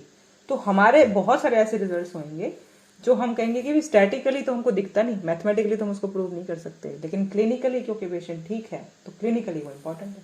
तो वहां पे जब हम डिस्कशन कर रहे होते हैं तो ऐसे पॉइंट्स को समझाना, तो तब तुम बहुत बढ़िया वाली थीसिस नहीं पढ़ोगे तो ये प्रैक्टिकली ये वर्ड कैसे बोल रही हूँ तुमको नहीं समझ में आएगा। पर ऐसा समथिंग पॉइंट होता है कि भाई ये डिफरेंस कई बार होता है कि भाई मैथमेटिकली तो मैं इसको प्रूव नहीं कर सकती लेकिन मेरे रिजल्ट्स बहुत अच्छे थे, पेशेंट्स बहुत ठीक हुए, लेकिन अगर मैं उसको रिपोर्ट दिखाने की कोशिश करूं तो रिपोर्ट में नहीं आता। जैसे कि सिस्ट का साइज मान लिया कि भाई जितना था, अगर वो 24 mm था ये था, लेकिन mm के अकॉर्डिंग तो देखा जाए तो उसका साइज उतना डिफरेंस नहीं हुआ। लेकिन तुम पेशेंट को देखो तो पेशेंट पहले से बहुत ही इंप्रूव है, उसके सारे जर्नल्स इंप्रूव होगी, उसकी हेल्थ इंप्रूव होगी, उसका वेट लॉस था, उसका मेंसेस ठीक से नहीं आ रहे थे, सब कुछ क्लिनिकली देखे तो तुम बहुत ही इंप्रूव हो गया जी इतना कुछ। लेकिन जब तुम उसका USG करा के और तुम उसका सिस्ट का साइज देखते हो तो वो इतना डिफरेंट में नहीं दिखता, तो तुम उसको दिखाने की कोशिश करोगे तो भाई साइज कम हुआ था, यहाँ तो पंगा हो गया, लेकिन क्लिनिकली देखो तो कितना इंपॉर्टेंट है वो चीज, ठीक है। और मे बी कि वो बैकफायर कर जाए, ये इसीलिए कहा जाता है कि क्लिनिकली इंपॉर्टेंट दिख रहा है लेकिन 6 महीने बाद, 8 महीने, 100 साल बाद, 2 साल बाद मे बी क्योंकि सिस्ट का साइज नहीं घटा है तो जो सिम्टम्स इंप्रूव हुए हैं वो बैक चले आए, रिलैप्स हो जाए इसका, तो इसलिए लेकिन है इंप्रूवमेंट। हम उस ड्यूरेशन के अंदर 8-18 महीने के अंदर हम इंप्रूवमेंट में पहुंच गए। इसलिए जो इंपॉर्टेंस होती है रिसर्च में वो रिसर्च स्टैटिकली सिग्निफिकेंस वाले की ज्यादा होती है क्योंकि नंबर फॉर्म में आ जाता है, क्लिनिकली वाले की नहीं होती। लेकिन हमारे लाइन में क्लिनिकल वाले की भी इंपॉर्टेंस है कि मेडिसिन रिस्पॉन्ड आया होगा तभी तो यहाँ पहुंचे, अब उसका साइज चेंज होने में मे बी और टाइम लग जाए, हमारे पास उतना टाइम था नहीं। तो ये है समथिंग उसका पार्ट कि भाई ये होता है, ये नहीं होता, थ्योरेटिकली भी और प्रैक्टिकली भी यही कि जो लगभग तुमने ग्राफ फॉर्म में समझाया होता है उसी का ही थोड़ा थ्योरेटिकल फॉर्म यहाँ आ रहा होता है, ठीक है। अब लास्ट है कंक्लूजन पार्ट। कंक्लूजन के बाद ये पढ़ लो, अभी 2 मिनट लगेगा कि कल करें और भी है, बताओ जल्दी, हाँ ना बताओ फिर करते हैं, क्योंकि इसके आगे कंक्लूजन है, कॉन्फ्लिक्ट ऑफ इंटरेस्ट है, रेफरेंस है, ये भी है, कल ही करते हैं कल करते हैं। कल करते हैं, क्योंकि ये कंक्लूजन तो है, ज़्यादा बड़ी बात नहीं है। कंक्लूजन में बस उसी का तुम थोड़ा सा प्लस माइनसेस और बताते हो। यहाँ तक है, एक पेज ही है। कॉन्फ्लिक्ट ऑफ इंटरेस्ट में कुछ है नहीं, तुमको ऑलरेडी मैंने बता रखा था। एक्नॉलेजमेंट करते हैं जिन लोगों का, ये तुम खुद ही पढ़ लो एक्चुअली में, तुमको बता देती हूँ मैं, कंक्लूजन में तुमको बता देती हूँ। ये क्लिक कर लो और ये भी क्लिक कर लो। कॉन्फ्लिक्ट ऑफ इंटरेस्ट में तुमको बहुत बार बता चुकी हूँ क्या होता है, कि भाई मेंशन करना कि अगर आपका किसी से उस रिसर्च को करते हुए तुम्हारा कोई पर्सनल मोटिव था या नहीं, तुमको उससे पर्सनल कोई फायदा हो रहा था कि नहीं, तुम किसी कंपनी के साथ जुड़े तो नहीं हुए थे, जो रिजल्ट तुमने शो किया है वो यहाँ बताना होता है। एक्नॉलेजमेंट में क्या लिखना होता है कि किस बंदे ने तुम्हारी हेल्प करी, जैसे सुपरवाइजर ने, सेकंड सुपरवाइजर ने, लाइब्रेरी वाली मैडम ने, तुम्हारे किसी फ्रेंड ने, फैमिली वालों ने, किसी ने भी, तो उसका एक इन सब चीज़ों को एक्नॉलेज किया था। एक पूरा लास्ट में थैंक यू पेज बनाया जाता है एक तरीके से। तो क्या क्या लैंग्वेज यूज़ करी जाती है ये तुमको लैंग्वेज के थोड़े पॉइंट्स सर ने लिख के दे दिए कि I would like to thank, special thanks to this और दिस। ये लैंग्वेज लिखने के तरीके हैं जो रेफरेंस में तुम्हें बताऊंगी। रेफरेंस एक अच्छी सी चीज़ है और ढंग से समझने वाली चीज़ है, तो कल अपने करेंगे रेफरेंस डिटेल में। तो ये दो पॉइंट्स हैं, लास्ट पॉइंट्स हैं इसके। कॉन्फ्लिक्ट बता देती हूँ, सॉरी कंक्लूजन बता देती हूँ, पढ़ ही लेते हैं अभी, ताकि कल एक अकेला रेफरेंस के लिए रह जाए अपने पास टाइम, क्योंकि रेफरेंस वाला अगर ढंग से बताया तो तुम लिख पाओगे। और बहुत ज़रूरी, अगर तुमने रेफरेंस लिखना सीख लिया तो तुम कितना भी, अगर काम तुम्हारा 19-21 भी है ना, अगर तुमने ढंग से कुछ चीज़ें लिखी होती तो तुम्हारे को वो बढ़िया काम आती है। तो कंक्लूजन में क्या है,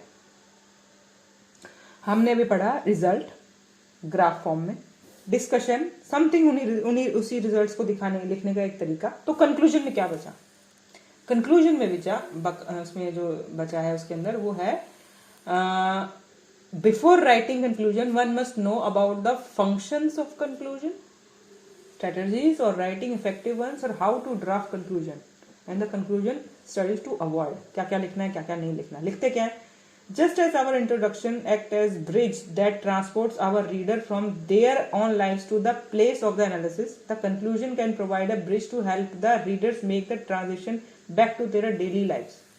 ये अगर इसको फिलोसफिकल फॉर्म में समझो तो हम जब हम स्टार्ट हुए थे साइनॉप्सिस लिखने के लिए, तो हम इंट्रोडक्शन जब तक लिखने आए थे तो हम रिसर्च क्वेश्चन पर कुछ बना रहे थे, उसके बाद टाइटल बना रहे थे और इंट्रोडक्शन लिख रहे थे। और इंट्रोडक्शन में हमने देखा कि उसका बैकग्राउंड लिखने लग गए या जो उसके पॉइंट्स कवर करने लग गए, तो हम रिसर्च में घुस रहे थे करने की तरफ।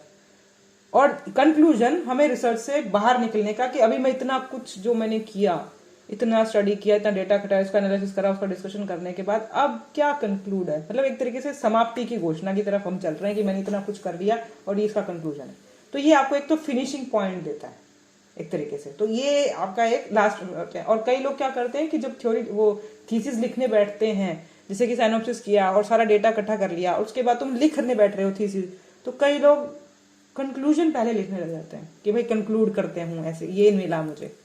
वो बहुत गलत तरीका है एक तरीके से। सारा कुछ स्टेप बाय स्टेप लिखना होता है, कोई सेक्शन पहले नहीं शुरू करना, वो स्टेप्स को लिखने का एक मतलब है, ठीक है।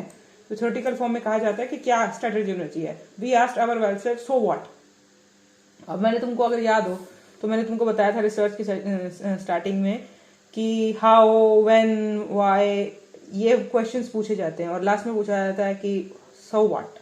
सेंटर में एक ग्राफ बताया था तुम्हें मैंने कि तुम्हारा अगर वाइवा भी होगा तो लगभग वो सारे यही सवाल पूछेगा, व्हेन, हाउ, व्हाई, समथिंग और सो व्हाट। जो कंक्लूजन लिखना होता है लगभग यही लिखना होता है, सो व्हाट, इतना तुमने कुछ किया, क्या पाया। अब एक नॉर्मल पर्सन क्यों जाके तुम्हारी रिसर्च पढ़े, किसको पढ़ी है कि जो तुमने काम किया है उससे जो रिजल्ट निकला है, मेरी लाइफ पे उसका क्या इफेक्ट है। तुम जो कोई काम कर रहे हो उससे कोई रिजल्ट आ रहा है, उसका कंक्लूजन आ रहा है, मैं मेरी लाइफ में ऐसा क्या बड़ा चेंज ला देगा, मैं इसको क्यों पढ़ूं, समथिंग। तो जो इसका जो राइटिंग होता है उसमें ये समझाया जाता है कि ये इसको तुम पढ़ोगे, इसमें इसका कंक्लूजन बता देती तुमको मैं क्या लिखा है इसमें। ये समझाया जाता है कि भाई कोई इंसान इसको पढ़ रहा क्यों है, क्योंकि जो मैंने काम किया मेरे लिए वो सवाल कितना बड़ा था। अब मैंने कोई काम किया, मैं जो सवाल लेके चली वो प्रैक्टिकल प्रॉब्लम थी कोई बहुत बड़ी, और उस पर फिर मैंने काम करने के बाद जब मैं उसका रिजल्ट देख रही हूँ उसको, तो उसका आंसर जो निकल रहा है उस आंसर का आपकी लाइफ पे क्या इफेक्ट आ रहा होगा। अब वो लाइफ इफेक्ट मतलब अगर तुम एक डॉक्टर हो और एक तरीके का कोई आंसर निकला है तो तुम उसको क्लिनिक में अप्लाई करो। और कुछ निकला, जैसे एग्जांपल्स उन्होंने दिया कि एक बल्बारिस वर्गारिस उन्होंने जैसे कुछ क्वेश्चन था, तो वाई शुड एनीबडी केयर, मतलब ये लिखा जाता है कि भाई इसमें इस तरीके का कंक्लूजन में ये पार्ट लिखा जाता है कि किस क्यों क्या फायदा भाई इसको पढ़ने का, इसको करने का। तो कंक्लूजन में ये लिखा जाता है। जैसे कि आंसर जैसे उन्होंने दिया कि भाई किसी ने बल्बारिस वर्गारिस पे सर्च करी, जैसे की वर्डिंग्स बता दी। For example, we get a view from our research work that berberis vulgaris has efficiency in the improvement of acne. The answer is so what. अगर तुमने कुछ निकाल दिया कि बेबी समथिंग एक्ने ठीक कर लेती है, तो मुझे क्या पड़ी, किसी और को क्या पड़ी? Will be because berberis vulgaris produce similar eruptions in acne. किसी और को क्यों पड़ी है, किसी को क्यों पड़ी होगी? क्योंकि तुम्हारे इससे ये पता चल रहा था कि BBQ एक एक्ने जैसे सिम्टम्स प्रोड्यूस भी करती है, ठीक भी कर रही है, लेकिन क्योंकि वो प्रोड्यूस भी करती है तो इसे समझ में आ रहा है कि दोनों का लिंक है। Then the answer is why should anybody care? Will be berberis vulgaris can cure that it produce when the medicine can be tried for the treatment of disease similar to their pathogenic symptom। जो हम करते हैं कि जो produce कर रही है वही सिम्टम ठीक भी कर रही है। तो अगर तो यही आंसर मिला तो इससे हमारा ये आंसर एक तरीके से ये प्रूव हो रहा होता है कि देखो, क्योंकि ये प्रोड्यूस भी कर रही थी, अब ये ठीक भी कर रही है और मेरी रिसर्च में भी ये मिला है, तो ये पॉइंट प्रूव होता है कि भाई हमारी पैथी का जो बेसिक्स है वो इसमें निकलता है कि भाई हम जो प्रोड्यूस कर रही है वही ठीक कर रही होगी। तो इट मीन्स उस पूरे ही चीज को समझाने का एक नया तरीका बन रहा होता है और सामने वाले के लिए वो रिजल्ट और ज्यादा मीनिंगफुल बने समथिंग किसी ना किसी एंगल से। और क्या होना चाहिए इसके अंदर? The continuation of the theme of the introduction, we can end with the same scenario with the proof that our research is helpful in creating a new understanding. कुछ नया समझ में आया होगा। A brief summary of the papers या research main points without repeating. जो हम पहले रिव्यू ऑफ लिटरेचर जैसे इंट्रोडक्शन से थोड़ा आइडिया लेके, एक तो ये लाइन इसमें ऐड होती है कि इंट्रोडक्शन जब तुम लिख के आए हो उससे एक आइडिया कि भाई क्या पता था क्या नहीं पता था वो हम वहां लिख रहे होते हैं इंट्रोडक्शन में। अब तुमको इसीलिए कह रही हूँ कि भाई जो तुम पढ़ के आए हो उसका स्टेप बाय स्टेप एक दूसरे से कनेक्शन है। तो जब तुम कंक्लूजन लिख रहे हो तो उसमें से कुछ तुम वापस देखना कि मैं इंट्रोडक्शन में क्या लिख के आई थी, उससे थोड़ा सा आइडिया मुझे कंक्लूजन लिखने का मिलेगा। तो इंट्रोडक्शन से मिलता है कि भाई नया आइडिया क्या था। वहां तक तो इंट्रोडक्शन में ये देखते अभी तक तो ये पता है समथिंग, और इससे निकला कि इसका एक नया पर्सपेक्टिव मिला। या कुछ कोई रिसर्च पेपर तो रिव्यू ऑफ लिटरेचर में पढ़ के आए थे, उसको रिपीट नहीं करना, मोटे मोटे उसकी 2-4 लाइनें लिखने के बाद और उसमें कुछ नया कुछ ऐड हो रहा है तो लिखना है या कोई सोल्यूशन लिखना है या क्वेश्चन नई स्टडी के लिए समथिंग। और अगर इसमें आपकी लाइफ में कुछ ना कुछ ऐड किया हो किसी इस प्रोसेस ने तो वो थोड़ा बहुत बताते हैं। अवॉइड क्या करना है, क्लास पॉइंट चाहिए। Beginning with an unnecessary over use phases, जैसे कि इन कंक्लूजन या इन समरी या इन क्लोजिंग, इस टर्म से ये चैप्टर शुरू नहीं करना। ये वाला पार्ट लिखने लगो तो ये वर्ड्स नहीं लिखने हैं एक तरीके से। Although these phrases can be in speeches, they came across to बोलने के लिए बोल देते हैं कि लास्ट में तुमको कंक्लूड करके मैं ये बताती हूँ इसका ये आंसर है जी और इसका ये हुआ। बोलने के लिए ठीक है लेकिन रिटर्न में नहीं लिखना है इसको। Starting the thesis for the very first time of the conclusion, या जब तुम थीसिस लिखने बैठो तो सबसे पहले कंक्लूजन ही लिखने बैठो, ऐसे वाली बात। इंट्रोड्यूसिंग अ न्यू आइडिया और सब topic to in our conclusion, हाँ यहाँ पे नहीं बताना नया आइडिया, ये डिस्कशन पार्ट में दिया जाता है कि कुछ इससे कुछ नया आइडिया आ रहा है तुमको करने में या तुम सामने वाले को एडवाइस कर रहे हो समथिंग, तो कई नई आइडियाज वगैरह या सब टॉपिक्स वगैरह कुछ इसमें ऐड नहीं करने होते। डिस्कशन वाले पार्ट में लोग लिखते हैं इसके अंदर। Ending with a refresh thesis statement without any substance, छोड़ो मेकिंग स्टेटमेंट क्योंकि ये थोड़ा मुश्किल पड़ेगा तुमको। मेकिंग सेंटिमेंट्स, इमोशनल स्पीचेस, फालतू के ड्रामा यहाँ इसमें नहीं लिखा जाता कि मेरे से इतना बढ़िया काम था, ये था, वो था समथिंग। इंक्लूडिंग एविडेंस, जैसे कि कोटेशन या statistics that should be in the body of the paper something. मतलब जो रिसर्च पार्ट में रिव्यू ऑफ लिटरेचर वाले पार्ट में लिखने वाला मटेरियल था, कई लोग उठा के यहाँ लगा देते हैं अपना पॉइंट प्रूव करने के लिए, वो भी नहीं करना। तो बहुत थोड़ा सा लिखा जाता है कंक्लूजन कि कुछ मेन से पॉइंट। जैसे तुमने देखे मेन पॉइंट्स कौन से थे, ये वाले इंट्रोडक्शन से रिलेटेड कुछ पॉइंट, पिछले पॉइंट से थोड़े 2-4 पॉइंट्स निकाल के और कोई सोल्यूशन मिल रहा है तो वो वाला पॉइंट ऐसे करके। तो ये और जो क्योंकि ये क्लोजिंग होती है एक तरीके से, तो तुमको उसी तरीके से लिखना है स्टेप बाय स्टेप करने के बाद में। तो कंक्लूजन उसका कंक्लूड किया जाता है बस उसका आंसर। तो उसका थोड़ा बहुत जो एडवाइजिंग पार्ट है या कुछ नेगेटिव्स कम रह गए, ये तुमको डिस्कशन में बता दिया कि अगर कोई कमियां रह गई तो डिस्कशन में बताई जाती हैं, इसमें नहीं बताई जाती। कॉन्फ्लिक्ट ऑफ इंटरेस्ट और एक्नॉलेजमेंट तुमको बता दिया मैंने, रेफरेंस अपनी कल करेंगे। ठीक है, अभी आज के लिए डन। कोई क्वेश्चन है तो पूछो, नहीं तो गुड नाइट।